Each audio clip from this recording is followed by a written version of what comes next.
Oke, di sini saya akan menjelaskan dan sekalian akan mengimplementasi bagaimana cara menggunakan aplikasi web yang sudah saya buat untuk tugas COTS 2 kali ini.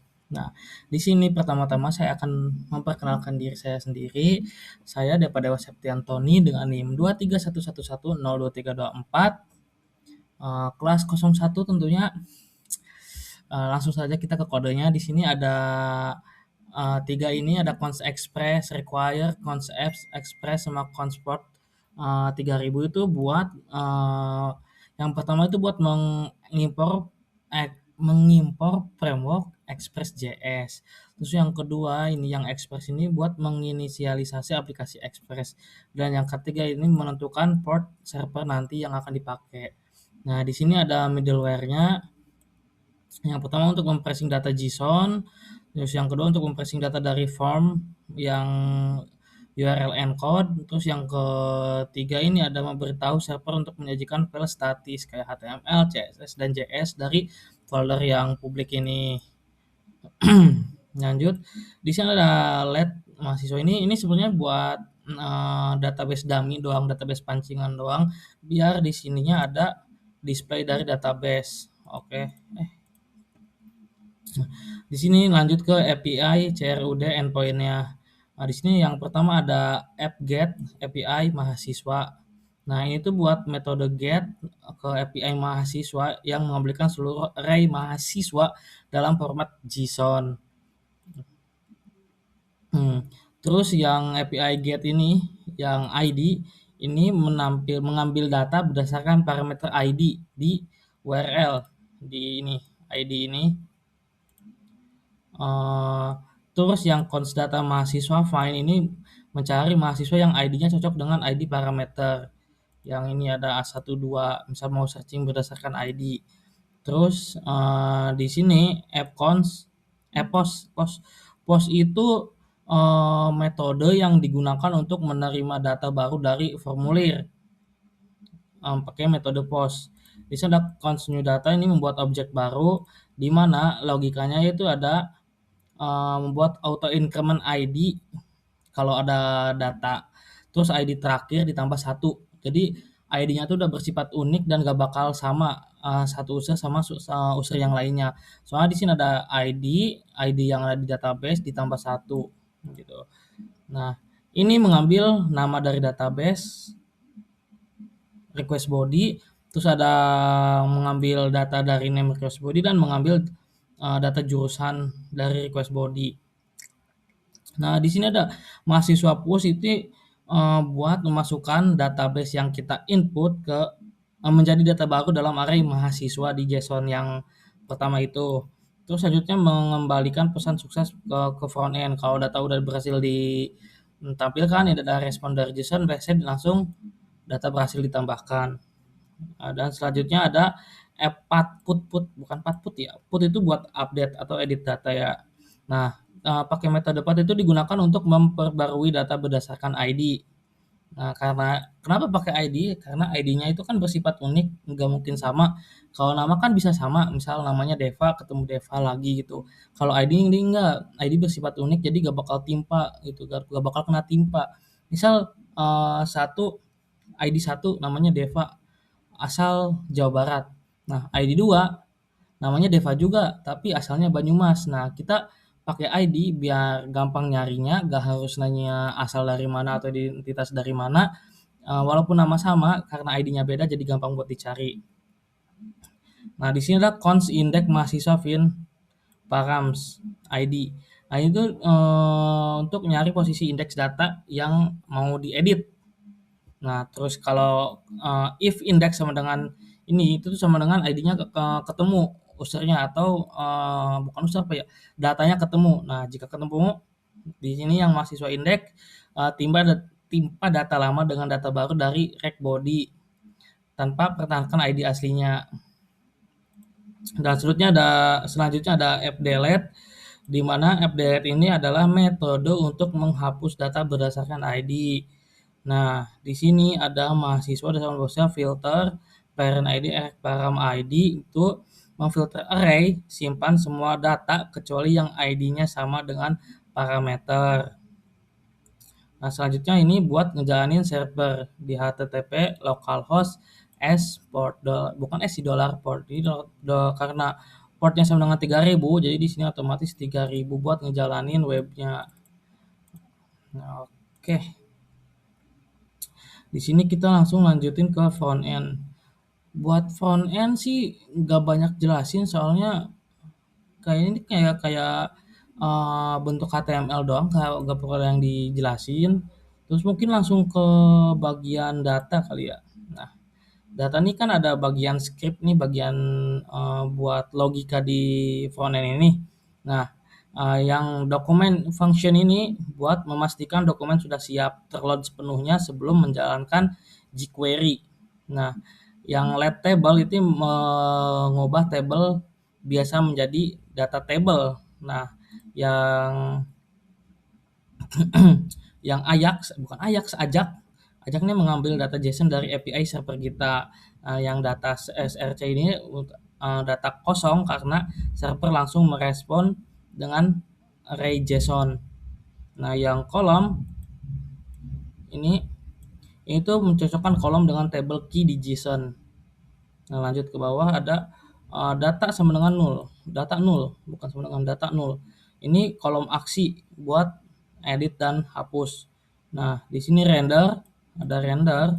Render ini digunakan untuk mencetak HTML custom tombol dalam cell table. Terus selanjutnya ada function hapus data, ini buat menghapus data. Sudah ini if confirm, apakah Anda ini buat pop-up konfirmasi kalau user pengen menghapus data. Terus ini $.ajax ini melakukan request ke Ajax ke server dengan metode delete. Habis ini proses delete, habis ini kalau udah result menampilkan message atau notifikasi ke front end, ke layar atau ke tampilan kalau ID tersebut sudah dihapus. Terus ini langsung memuat ulang, nge-reload data table secara otomatis tanpa merefresh halaman. Itu untuk bagian front end di bagian data. Nah, sekarang front end bagian from to formulir HTML. Nah, di sini ada logikanya juga. Nah, yang pertama ini const URL params, new URL search param, Windows location search. Ini buat mengambil parameter dari URL. Misalnya form HTML ID sama dengan 2. Berarti nyari ID 2. Nah, ini mengambil nilai ID get. Terus selanjutnya ada ini buat cek mode edit atau tambah. Jika ada ID di URL berarti form ini untuk mode edit. Nah, ini buat mengubah judul halaman. Nah, ini buat masukkan ID ke input hidden. Terus selanjutnya ada $get ini untuk mengambil data spesifik dari server menggunakan get, lalu isi otomatis ke dalam input box. Nah, ini. Terus ada proses submit formulir. Nah, ini mencegah halaman merefresh secara default saat tombol submit ditekan. Nah, terus ada const data ID ini untuk mengambil nilai ID dari input hidden. Terus selanjutnya const form data ini menyatukan nilai inputan ke dalam satu objek. Nah, selanjutnya itu ada if itu jika data ID ada isinya, berarti itu mode edit. Jadi gunakan put dari Ajax buat update. Nah, data form data ini kirim objek form data, terus dari server ini menampilkan alert kalau itu sukses, langsung otomatis pindah ke halaman data.html. Nah, else jika metodenya kosong, berarti itu ngebuat pakainya metode post. Nah, di sini menampilkan alert sukses kalau itu data sudah ditambahkan dan pindah ke halaman data. Nah, kita langsung ke demo menjalankan aplikasi. Di sini sudah ada nama Deka dan Ricul untuk data sementara, buat dummy doang, buat pancingan doang biar tabelnya keluar. Di sini kita akan menambahkan data menggunakan tombol tambah data di sini. Nah, misal sebelumnya saya udah nyoba demo buat nambahin data. Saya pakai NIM saya sendiri, nama saya, sama jurusan. Di sini ada NIM saya, nama, teknik informatika, simpan. Di sini ada notifikasi kalau localhost 3000 mengatakan data berhasil ditambahkan. Nah, pada halaman home ini semua sudah teroutput. Di sini ada ID 3 dengan ID baru tentunya, karena sebelumnya pada database pancingan sendiri cuma ada 2 ID 1 dengan ID 2 yang bernama Deka dengan Kecul, dan ID 3 di sini membuat ID baru dengan inputnya NIM, nama saya sendiri, dan jurusan. Nah, di sini karena sudah berhasil menambahkan data, jadi termuat atau terupload pada tabel di halaman home. Jika kita klik edit di sini, kita akan memasuki mode edit. Sebelumnya tambahkan di sini edit. Misal kita edit nama NIM-nya pakai 222 misal. Nama Depa Dewa aja. Depa. Misal tekniknya hapus.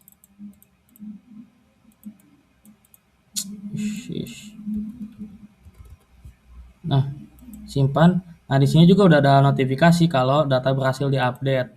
Nah, di sini kita bisa lihat NIM-nya ke-update, namanya ke-update, jurusan ke-update, tapi ID tetap sama. Misal kita bikin tambah data baru. Kita nambah data NIM saya, Depa Dewa Septi Antoni, jurusan teknik informatika, simpan. Oke. Yang ininya edit, kita edit dulu. 2324. Yap. Pakai teknik informatika. Nah, di sini ada 2 ID atau 2 data yang sama dengan NIM yang sama, nama yang sama, jurusan yang sama. Tapi di sini ID-nya berbeda. Kenapa ID-nya berbeda? Karena ID-nya itu dibuat untuk unik agar tidak sama satu sama lain. Kalau kita mau ngedit atau hapus, lebih gampangnya dihapus. Saya contohin dihapus. Hapus itu pakai metode get buat ngambil data. Setelah datanya dicek, ID-nya berapa, langsung apakah Anda ingin menghapus data ini, langsung oke. Data berhasil dihapus. Oke. Nah, di sini kenapa bisa seperti itu? Karena di codingan sendiri itu ngedeteksinya ke ID.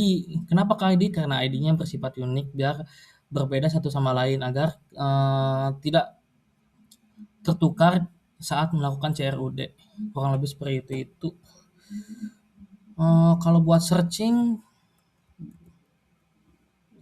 Deva, tipe Deva di sini bisa, soalnya searchnya pakai nama. Oke. Pakai metode get ke variabel nama. Oke. Kurang lebihnya seperti itu. Sekian penjelasan codingan dan demo aplikasi dari saya. Kurang lebihnya mohon maaf. Assalamualaikum warahmatullahi wabarakatuh.